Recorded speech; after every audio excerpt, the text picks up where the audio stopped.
Socrates was sentenced to death by a democracy, not for violence, not for treason, not for corruption, but for asking questions.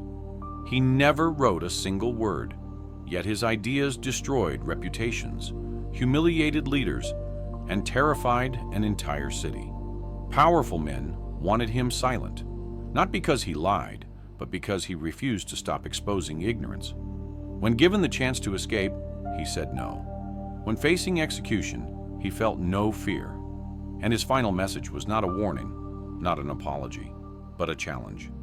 Are you certain you know what you think you know? Socrates is one of the most famous philosophers in history, and yet he never wrote a single book. No essays, no treatises, no letters to future generations. Everything we think we know about Socrates comes from other people, his students, his critics, and even his enemies. And that alone raises an unsettling question. How can one of the most influential thinkers of all time be someone whose own voice we have never directly heard? Socrates shaped the foundations of Western philosophy. His ideas influenced Plato, who taught Aristotle, who in turn shaped centuries of thought in ethics, politics, science, and logic. Without Socrates, the intellectual history of the West would look radically different. And yet, Socrates himself left us nothing but conversations recorded by others, remembered imperfectly, filtered through bias, admiration, or hostility. This strange absence is not a flaw in the story of Socrates. It is the story, because Socrates believed something radical, even dangerous, that wisdom does not come from writing answers down, but from relentlessly questioning them.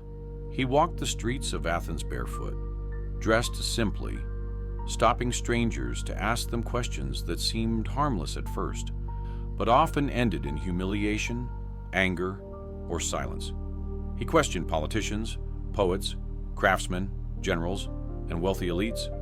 He questioned young men and old men alike. And most unsettling of all, he questioned people who believed they already knew the truth. What is justice? What is virtue? What is courage? What is piety? And perhaps the most disturbing question of all, how do you know that you know what you think you know? Socrates lived in a time when Athens saw itself as the intellectual and moral center of the Greek world. It was a democracy proud of its freedom of speech, its art, its military victories, and its cultural sophistication. Yet Socrates would come to be sentenced to death by that same democracy for corrupting the youth and impiety. This is not just the story of a philosopher. It is the story of a society confronting its own reflection and rejecting it. Socrates did not claim to be wise. In fact, he famously insisted that he was ignorant. But this ignorance was not empty. It was sharp, deliberate, and unsettling. He used it as a weapon against false certainty. When the oracle of Delphi declared that no one was wiser than Socrates, he did not accept it as praise. He treated it as a puzzle, one that would define his entire life. If Socrates was truly wise, why did he feel he knew nothing? To answer that question, Socrates embarked on a mission that would make him loved by some, hated by many, and ultimately condemned by the city he called home. And to understand who Socrates really was, we must first understand what made him so dangerous, not with weapons, not with armies, but with questions. In the next part, we will explore the first essential fact about Socrates, why his claim of ignorance was not weakness, but a revolutionary idea that threatened the foundations of Athenian society. The story begins not with Socrates himself, but with a friend. His name was Chaerephon, an impulsive, passionate follower of Socrates, known in Athens for his enthusiasm and lack of restraint. At some point, Chaerephon traveled to Delphi, the most sacred religious site in ancient Greece, home to the Oracle of Apollo. People from across the Greek world came to Delphi to ask questions about war, politics, love, and fate. Chaerephon asked a simple question: is anyone wiser than Socrates? The oracle's answer was brief and devastating in its implications. No one is wiser. When Chaerephon returned to Athens and told Socrates what the oracle had said, Socrates was deeply disturbed. This reaction is crucial. Socrates did not celebrate. He did not boast. He did not claim divine confirmation of his genius. Instead, he was confused. Socrates believed the oracle could not lie. Apollo was a god, and the oracle was sacred. But Socrates also believed something else with equal certainty. He was not wise. This contradiction between divine authority and personal conviction became the central paradox of Socrates' life. If the oracle was correct, and Socrates was the wisest of men, then wisdom must mean something very different from what people usually think it means. So Socrates did what he always did when faced with a puzzle. He asked questions. Socrates decided to test the oracle's claim by searching for someone wiser than himself. If he could find even one such person, then the oracle would be proven wrong, or at least misunderstood. His method was simple, but radical. He would speak to people who were widely regarded as wise. First, he went to politicians. These were men who spoke confidently in the assembly, who made decisions affecting war, law, and public life. Surely, if wisdom existed, it would be found here. Socrates questioned them. What he discovered shocked him. The politicians spoke with confidence, but when pressed, their definitions collapsed. They contradicted themselves. They used vague language where clarity was required. They defended opinions they had never examined. Socrates realized something dangerous. These men were not wise, but they believed they were. Next, he went to poets. Poets were considered inspired by the gods. Their verses spoke of virtue, love, heroism, and the nature of the cosmos. Surely they possessed deep understanding. But when Socrates asked poets to explain the meaning of their own works, many could not. Their poetry came from intuition, emotion, or tradition, not from reasoned understanding. They produced beauty, but not knowledge. Then Socrates went to craftsmen. Unlike politicians and poets, craftsmen actually knew something. A builder understood construction. A sculptor understood stone. A doctor understood the body. Socrates respected this. But here, too, he found a critical flaw. Because craftsmen were experts in their own fields, they assumed they were wise in all matters.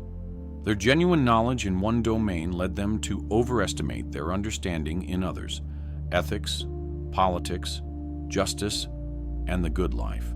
And so Socrates reached his conclusion. The oracle was right. Socrates was wiser than others, but only in this sense. He knew that he did not know. This sentence, often paraphrased as, "I know that I know nothing," is perhaps the most misunderstood phrase in the history of philosophy. Socrates was not claiming total ignorance. He was not denying the existence of knowledge. He was making a far subtler claim. He was saying that most people mistake confidence for wisdom.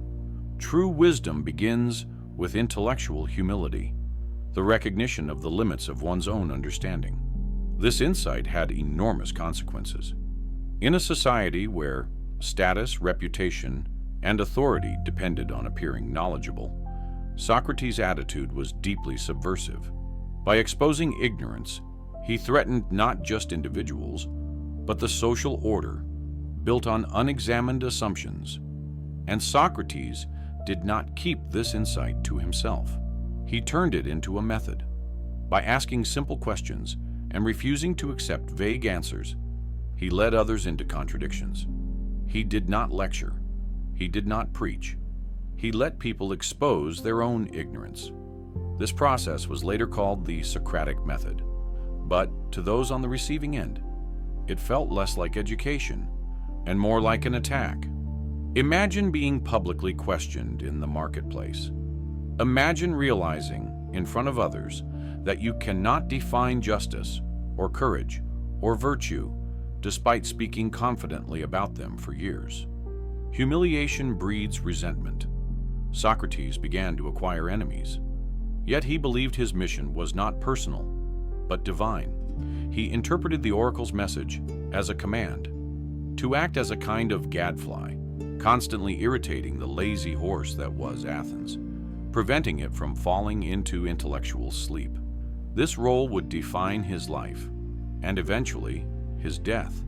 In the next part, we will examine how Socrates lived, and why his way of life was itself a philosophical argument, one that challenged wealth, power, and ambition in Athens. Socrates did not just talk about philosophy, he lived it. In fact, one of the most overlooked facts about Socrates is that his daily life was itself a philosophical statement. His appearance, habits, and choices directly contradicted the values of Athenian society, and this contradiction made his words impossible to ignore. Socrates was poor, not accidentally poor, not temporarily poor, but deliberately, consistently poor. He owned almost nothing. He wore the same simple cloak, year after year, often went barefoot, and lived without comfort. Unlike the sophists, professional teachers who charged high fees, Socrates refused to accept money for teaching. This refusal was not modesty. It was a moral stance. In Athens, education was becoming a commodity. Sophists taught rhetoric, persuasion, and political success to wealthy young men who wanted power and influence. They promised practical results: how to win arguments, sway juries, and dominate public life. Socrates rejected this entire model. He believed that truth cannot be sold, and that teaching motivated by money inevitably serves the student's ambition, not their moral development. By refusing payment, Socrates placed himself outside the economy of status and success. He could question anyone, rich or poor, without obligation or fear of losing income. This independence was rare and dangerous. Socrates also practiced extraordinary self-control. He ate little, drank moderately, and endured heat and cold with remarkable resilience. Accounts describe him standing motionless for hours, lost in thought, even in freezing weather. During military campaigns, he reportedly marched barefoot on ice, while others suffered. These stories are not meant to portray Socrates as superhuman. They reveal something else. He believed the body should serve the mind, not rule it. In a culture that celebrated physical beauty, athletic achievement, and luxury, Socrates deliberately appeared unattractive and indifferent to pleasure. He had a flat nose, bulging eyes, and a stocky build, features often mocked in Athenian comedy. And Socrates did not try to correct this image. He seemed almost amused by it, because for Socrates, caring too much about appearance was a form of ignorance. It reflected confusion about what truly matters. This attitude extended to wealth. Socrates argued that wealth does not produce virtue. Instead, virtue produces proper use of wealth. Without moral understanding, riches simply amplify corruption. This idea cut directly against Athenian assumptions. Athens admired success, political influence, and material prosperity. Socrates suggested these were meaningless, or worse, harmful, without wisdom. Yet despite his indifference to money and comfort, Socrates was not antisocial. He was married. His wife, Xanthippe, is often remembered, unfairly, as ill-tempered and aggressive. Ancient sources describe her scolding Socrates, pouring water on his head, and mocking his lifestyle. But these stories are revealing. They show that Socrates was not a detached monk. He lived within the tensions of ordinary human life, marriage, family, poverty, and accepted them without resentment. When someone asked how he tolerated Xanthippe, Socrates allegedly replied that just as skilled horsemen train with difficult horses, He trained his character by enduring difficulty. Whether or not the quote is authentic, the sentiment fits his philosophy. Life, for Socrates, was training. Another striking fact: Socrates served as a soldier. He fought bravely in several battles of the Peloponnesian War, including Potidaea, Delium, and Amphipolis. Multiple sources attest to his courage under fire and his discipline in retreat. He saved the life of the young Alcibiades, a future general and politician, during battle. This matters. Socrates was not a man who avoided danger while criticizing others from safety. He was willing to risk his life for Athens, yet later would be executed by that same city. Even more revealing is how Socrates behaved when ordered to do something unjust. At one point, during the rule of the 30 tyrants, he was commanded to help arrest an innocent man. Socrates refused, knowing it could cost him his life. This refusal demonstrates a core principle of his ethics. It is better to suffer injustice than to commit it. Socrates believed that wrongdoing harms the soul of the perpetrator more than the victim. Obedience to authority was never an excuse for moral compromise. This belief would later define his response to his own death sentence. By living simply, refusing money, resisting power, and accepting hardship, Socrates embodied his philosophy. He showed that ideas are meaningless if they do not shape how one lives. His life was a constant provocation, and Athens was watching. In the next part, we will explore how Socrates taught, why his method felt like an attack, and how his conversations turned admiration into hostility. Socrates did not teach in classrooms. He had no school, no formal curriculum, no written lessons. Instead, his classroom was the city itself. He spoke in marketplaces, gymnasiums, workshops, banquets, and on the streets of Athens. Anyone could become his student, and anyone could become his target. What made Socrates truly unsettling was not what he believed, but how he engaged with others. He asked questions. At first, these questions seemed simple, even flattering. What is courage? What is justice? What is piety? The person being questioned would usually respond with confidence. After all, these were respected citizens: politicians, generals, priests, and intellectuals. Socrates would listen carefully. Then he would ask another question, and another. Slowly, contradictions would emerge. Definitions would shift. Exceptions would multiply. Certainty would dissolve. Socrates never directly said, "You are wrong." He didn't need to. By following the logic of his interlocutor's own statements, he led them to conclusions they could not accept. The realization came not from Socrates' authority, but from the collapse of their own reasoning.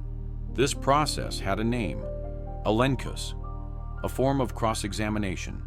But unlike a courtroom, the goal was not to win, at least not in theory. The goal was to expose false knowledge.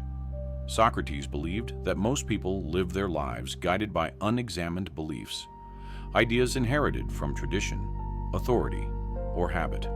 These beliefs feel stable, but they rest on fragile foundations. The Socratic method was designed to shake those foundations. To experience it was deeply uncomfortable. Imagine realizing, in public, that you cannot define concepts you have relied on your entire life.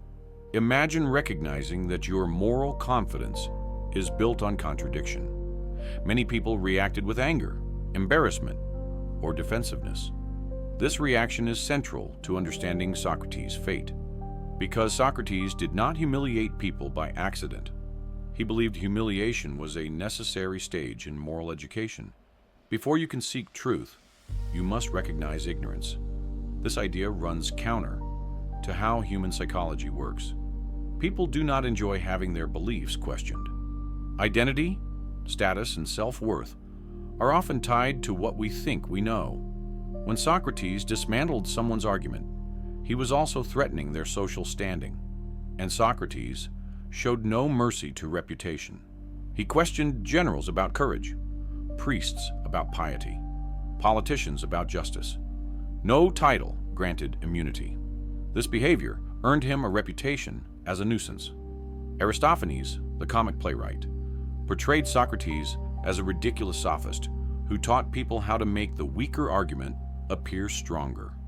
In the play The Clouds, Socrates is depicted as a corrupter of youth, floating in the air, studying nonsense and undermining traditional values. This satire mattered. Comedy shapes public perception. For many Athenians, this caricature became their primary image of Socrates, a dangerous intellectual who made people doubt the gods and disrespect authority. Yet Socrates insisted he was doing the opposite. He claimed to be performing a public service. He compared himself to a gadfly, a small insect that irritates a large horse, keeping it awake and alert. Athens, he argued, was a great city growing complacent. Without constant questioning, it would fall into moral sleep. But gadflies are not loved. They are tolerated at best, hated at worst. Another crucial fact: Socrates focused intensely on young men, not because he sought followers, but because the young were more willing to question inherited beliefs. Wealthy young Athenians, like Plato, Alcibiades, and Critias, were drawn to Socrates' fearless thinking and moral independence. This association alarmed the older generation. Athens had recently experienced political chaos, including tyranny and civil conflict. Some of Socrates' former students became controversial or dangerous figures. Critics began to connect Socrates' influence with social instability. The accusation that he was corrupting the youth did not emerge from nowhere. It grew out of fear. Fear that questioning authority leads to disobedience. Fear that doubt undermines tradition. Fear that once beliefs collapse, nothing stable remains. Socrates was not blind to this fear, but he believed that a life built on false certainty is worse than one built on honest doubt. He famously declared that the unexamined life is not worth living. This statement was not an insult to ordinary people. It was a warning. Without reflection, life becomes obedience, habit, and imitation, not choice. And that belief placed Socrates on a collision course with the Athenian state. In the next part, we will examine the charges brought against Socrates, what they really meant, and why his trial was about far more than religion or education. In 399 BCE, Athens put Socrates on trial. The official charges were simple, almost formulaic. Socrates does not recognize the gods of the city. He introduces new divine entities. He corrupts the youth. On the surface, this looks like a religious and moral case. In reality, it was political, psychological, and deeply personal. Athens had just emerged from years of trauma. The Peloponnesian War had ended in defeat. The city had endured the brutal rule of the 30 tyrants, followed by civil strife and executions. Trust was fragile. Democracy had been restored, but fear lingered beneath the surface. Socrates had lived through all of this. He had criticized democracy without rejecting it. He had refused to flatter the masses. He had associated with men who later betrayed the city. To many Athenians, Socrates represented something dangerous, a voice that could not be controlled. His accusers were Meletus, Anytus, and Lycon. Meletus was a minor poet. Lycon represented the orators. Anytus was the most powerful, a prominent politician and defender of democracy. This detail matters. Anytus had personal reasons to hate Socrates. Socrates had publicly criticized him and mocked the idea that political success equaled wisdom. More importantly, Socrates challenged the belief that democracy functions best when citizens follow respected leaders without question. Socrates' trial was not about atheism. It was about authority. During the trial, Socrates did not behave like a man trying to save his life. He refused to beg. He refused to flatter the jury. He refused to apologize. Instead, he cross-examined his accusers. When Miletus claimed Socrates corrupted the youth, Socrates asked him a simple question: who improves them? Miletus stumbled. He claimed that everyone else in Athens improved the youth except Socrates. Socrates exposed the absurdity. How could one man alone corrupt, while everyone else improves? How could corruption be intentional, when no one benefits from corrupting those around them? Socrates also addressed the charge of impiety. He pointed out a contradiction. Miletus accused him of believing in no gods, yet also accused him of introducing new divine beings. Both cannot be true. More importantly, Socrates explained his belief in the daimonion, an inner divine sign that occasionally warned him against certain actions. This was not a new god, but a personal moral intuition. For Socrates, morality was not about blind obedience to ritual, but about listening to reason and conscience. That distinction frightened people. Religion in Athens was public, communal, and traditional. Socrates' inner voice suggested that moral authority could exist independent of civic religion. That was revolutionary. Then came the verdict. By a relatively narrow margin, the jury found Socrates guilty. According to Athenian law, Socrates now had to propose his own punishment, as did the prosecution. The prosecution proposed death.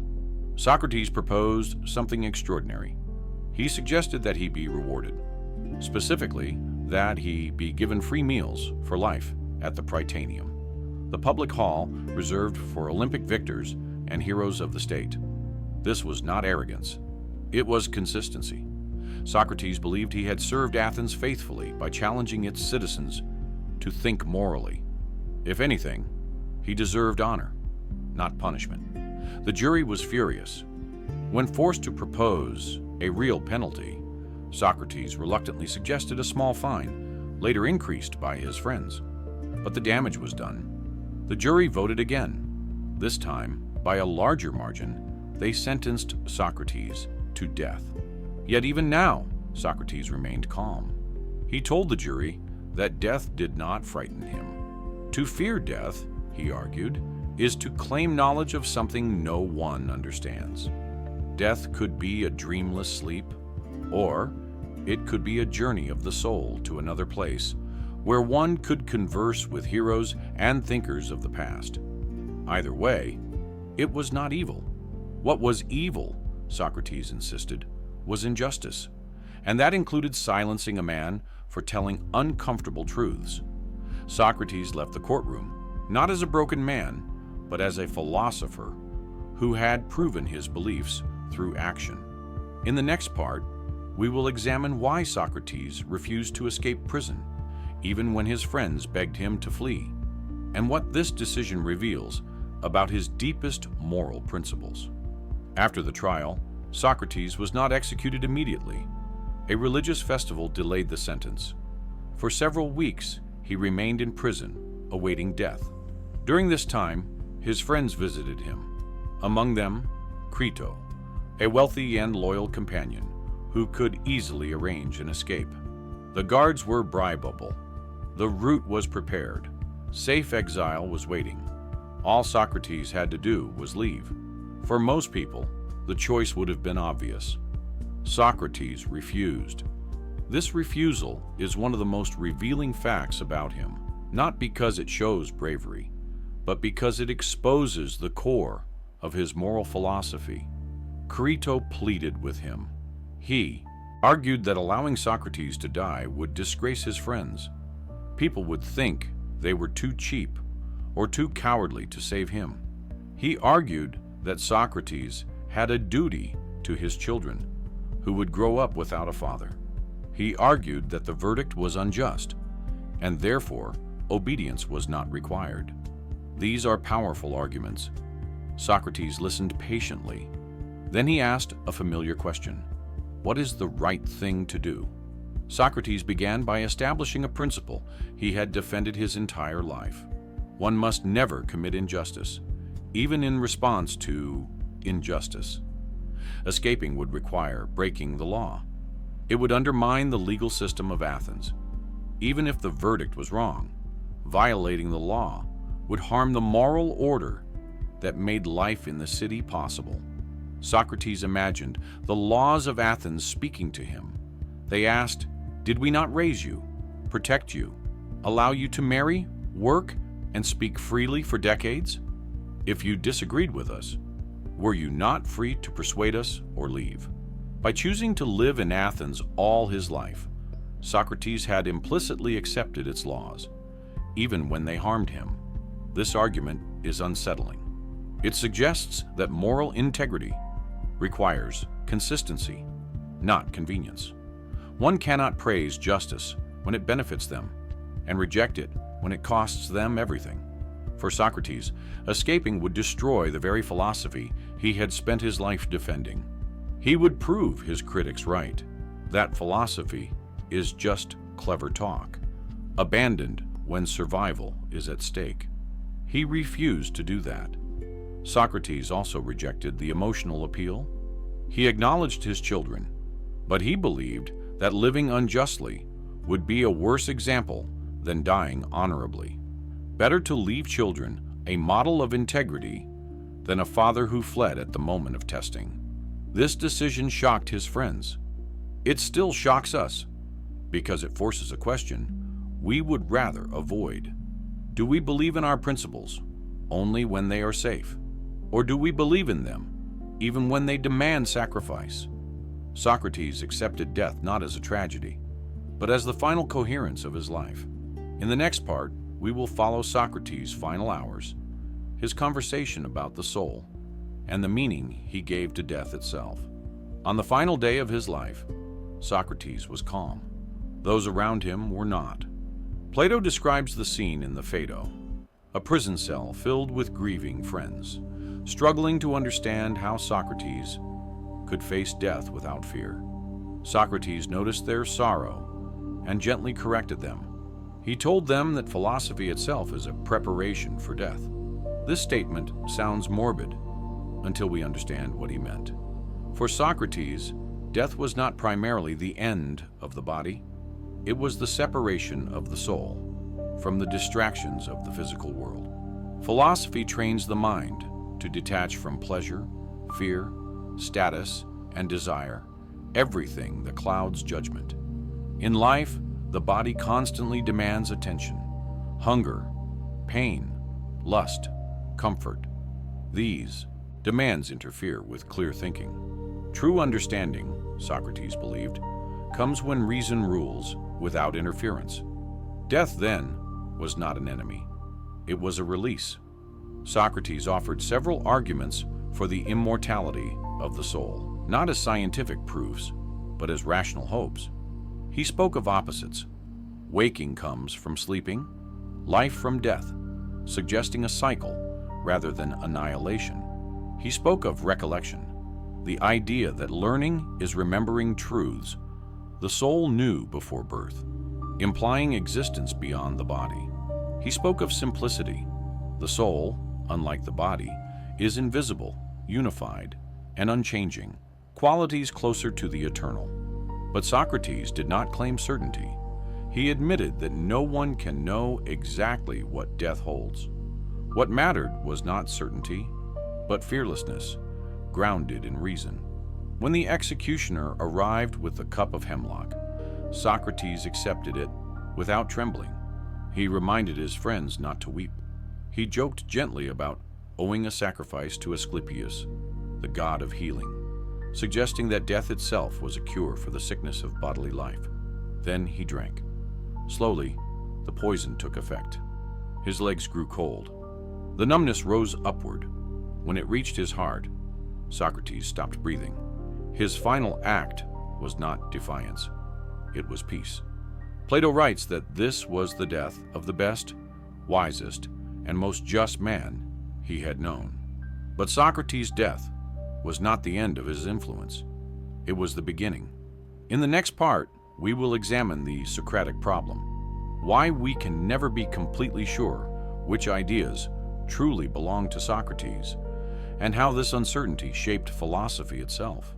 Everything we know about Socrates comes from others. This fact creates one of the deepest puzzles in the history of philosophy, the Socratic problem. Socrates wrote nothing. No diaries, no treatises, no personal letters. What survives are portraits, sometimes admiring, sometimes mocking, sometimes hostile, painted by those who knew him or reacted to his influence. The three main sources are Plato, Xenophon, and Aristophanes, and they do not agree.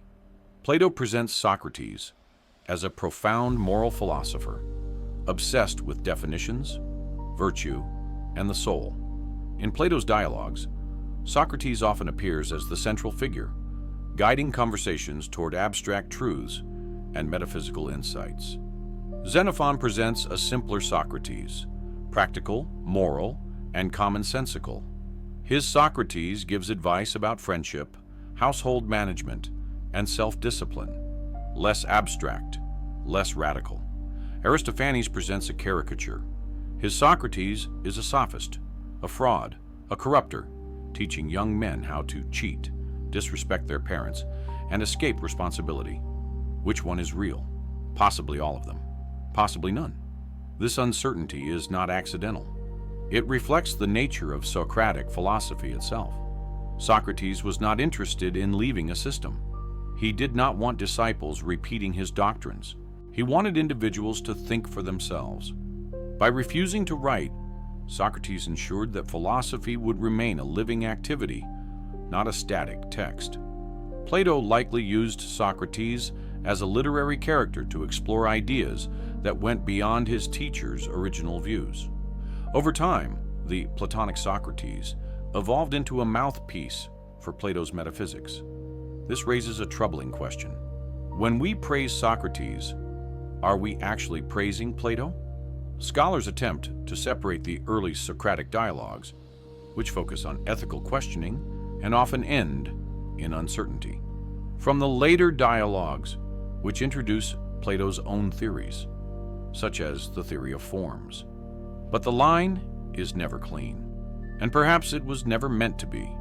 Socrates' legacy is not a set of answers. It is a method, an attitude, a challenge. The uncertainty surrounding his true beliefs mirrors his insistence that wisdom begins in doubt. We cannot possess Socrates as an object of knowledge. We must engage with him as a question. In the next part, we will explore Socrates' views on virtue, why he believed no one willingly does evil, and how this idea still challenges modern moral thinking. One of Socrates' most provocative claims is this: no one does wrong willingly. At first, this sounds absurd. People lie, people steal, people betray those they love. Surely they know these actions are wrong. Socrates did not deny wrongdoing. He denied that it is chosen with full understanding. To understand this idea, we must grasp how Socrates defined virtue. For him, virtue was not a matter of habit, emotion, or obedience. It was a form of knowledge. To know what is good is to do what is good. If someone acts unjustly, Socrates argued, it is because they misunderstand what is truly beneficial for themselves. They mistake short-term pleasure for long-term good. They mistake power for happiness. They mistake reputation for worth. This is not an excuse. It is a diagnosis. Socrates believed that every human action aims at what the agent perceives as good. Even cruel acts are motivated by a belief, however distorted, that the action will bring benefit, safety, pleasure, or advantage. Wrongdoing, then, is not the result of evil intent. It is the result of ignorance. This idea has radical consequences. If wrongdoing stems from ignorance, then punishment alone cannot improve people. Only education can. This explains why Socrates focused obsessively on moral understanding rather than law enforcement or political reform. Change the soul, and behavior follows. This view also explains why Socrates opposed retaliation. If someone harms you, they do so out of ignorance. To respond with harm is to multiply ignorance, not eliminate it. This does not mean Socrates was naive. He understood human weakness, but he believed that moral failure is not rooted in a corrupted will. It is rooted in confused reasoning. Modern psychology echoes this insight more than we might expect. People rationalize harmful behavior. They justify cruelty. They reinterpret selfishness as necessity. These are failures of understanding, not conscious embraces of evil.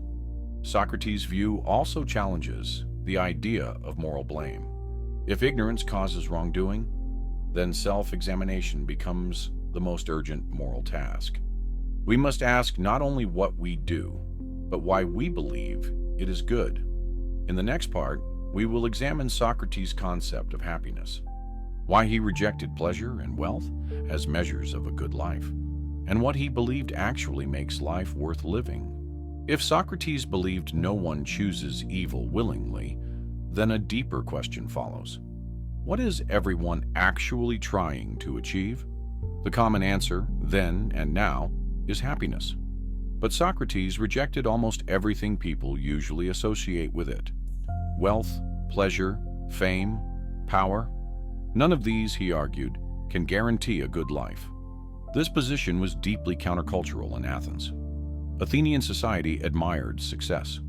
Victorious generals were celebrated. Wealthy citizens funded public works and gained prestige. Physical beauty and athletic excellence were praised. Political influence meant honor. Socrates looked at all this and said, "You are confused." Happiness, for Socrates, was not a feeling.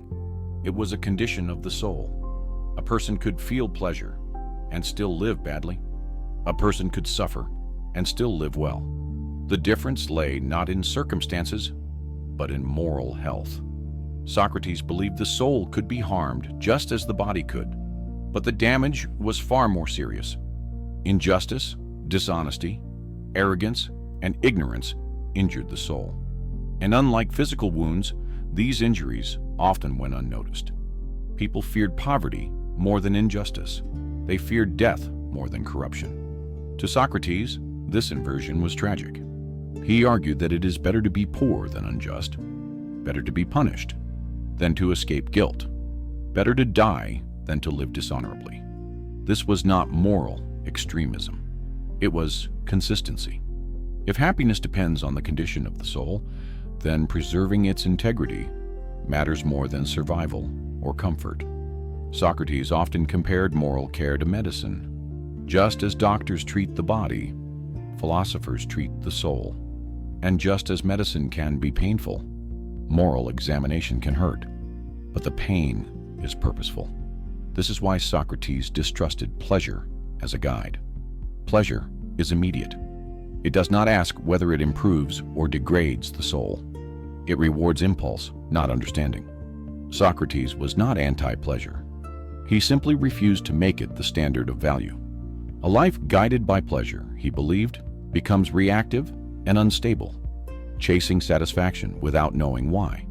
True happiness required harmony, reason ruling desire, understanding guiding action, virtue shaping choice. This vision of happiness explains why Socrates could face death calmly. If happiness depended on living longer, he had failed. If it depended on being comfortable, he had failed. But if it depended on living justly, truthfully, and consistently, then his life was complete. In the next part, we will explore Socrates' relationship with politics, why he distrusted mass opinion, and why he believed democracy required moral education to survive. Socrates lived in a democracy. Athens prided itself on citizen participation, public debate, and collective decision-making. Every free male citizen could speak and vote in the assembly. Power, at least in theory, belonged to the people. Socrates did not oppose democracy outright, but he did not trust it either. His concern was not with freedom, but with competence. Socrates believed that important decisions require knowledge. Just as we do not let amateurs perform surgery or steer ships, he questioned why political decisions about war, law, and justice were made by those with no moral or intellectual training. This skepticism made him unpopular. Democracy depends on the assumption that citizens are capable of judgment. Socrates challenged that assumption relentlessly. He pointed out that crowds are easily swayed by emotion, rhetoric, fear, and flattery. Orators could manipulate public opinion without possessing any real understanding. Socrates did not blame the people. He blamed their education. Without moral formation, democracy becomes a contest of persuasion rather than truth. This explains why Socrates refused political office. Not because he was apathetic, but because he believed meaningful political action requires moral courage, incompatible with popular approval. He once served briefly on the Council of 500. When the assembly illegally ordered the execution of generals without trial, Socrates alone refused to comply. He risked his life. This incident confirmed his belief that justice and popularity often conflict. Socrates believed that the philosopher's role in politics is not to rule, but to question, to expose ignorance, to resist injustice, to remind citizens of moral limits. This role is inherently dangerous. Crowds do not like mirrors. They prefer affirmation. Socrates feared the crowd because it punishes those who refuse to flatter it. His own trial proved this fear justified. In the next part, we will examine Socrates' influence on Plato and how his death shaped the direction of Western philosophy. When Socrates died, Plato was not present. Ancient sources suggest Plato was ill on the day of the execution. But absence did not mean detachment. In many ways, Plato's entire philosophical career can be understood as a response to that loss. Socrates' death traumatized Plato. It shattered any remaining faith he had in Athenian politics. A city that executed the most just man he knew could not be trusted to govern wisely. From that moment on, Plato turned away from practical politics and toward philosophy as a lifelong mission. Philosophy, for Plato, became a form of rescue, a way to preserve Socrates' spirit in a world that had rejected him. Plato chose dialogue as his medium, not treatises, not manuals. This was not accidental. Dialogue allowed Socrates to live again through questioning, irony, and uncertainty. It preserved the dynamic tension of thought rather than freezing conclusions into doctrine. Yet Plato did not merely record Socrates. He transformed him. In Plato's early dialogues, Socrates appears much as history suggests, probing ethical concepts, dismantling false confidence, and often ending conversations without clear answers. But as Plato matured, something changed. Socrates began to speak differently. He introduced theories about eternal forms, perfect, unchanging realities behind the visible world. He spoke of the soul's ascent toward truth, of philosopher kings, of cosmic order. These ideas are Platonic, but Plato placed them in Socrates' mouth. Why? Partly because Socrates had become a moral authority beyond question. His death gave him legitimacy that no living thinker could rival. To speak through Socrates was to speak with unimpeachable integrity. But there was also something deeper. Plato did not want to let Socrates die. By making Socrates the voice of philosophy itself, Plato ensured that Athens' attempt to silence him failed completely. Every time a dialogue was read, Socrates spoke again. This raises a paradox. The man who wrote nothing became the most written about philosopher in history, and the man who distrusted certainty became the foundation of philosophical systems. This tension defines Western philosophy. On one side stands Socrates, questioning, ironic, unsettled, refusing final answers. On the other stands Plato, systematic, metaphysical, searching for eternal truth. Philosophy inherited both impulses and has never fully reconciled them. In the next part, we will explore how Socrates changed the meaning of philosophy itself, shifting it from cosmology to ethics, from nature to the human soul. Before Socrates, philosophy looked very different. Early Greek thinkers often called the pre-Socratics, were primarily concerned with the nature of the universe. They asked what everything was made of, how change occurs, and what underlying principles govern reality. Thales spoke of water. Heraclitus spoke of flux. Parmenides spoke of being. These were bold, speculative attempts to understand the cosmos. Socrates shifted the focus inward. He was not uninterested in nature, but he believed that understanding the universe meant little if humans did not understand themselves. What is the world made of mattered less than what kind of person should I be. This shift was revolutionary. Socrates redirected philosophy from physics to ethics, from stars to souls. He believed that the most urgent questions are not about matter or motion, but about how to live. What is justice? What is virtue? What is the good life? These questions are not theoretical curiosities. They shape decisions, relationships, and societies. By placing ethics at the center of philosophy, Socrates made philosophy practical, dangerously so. Ideas were no longer abstract. They challenged power, custom, and identity. This is why Socrates was executed.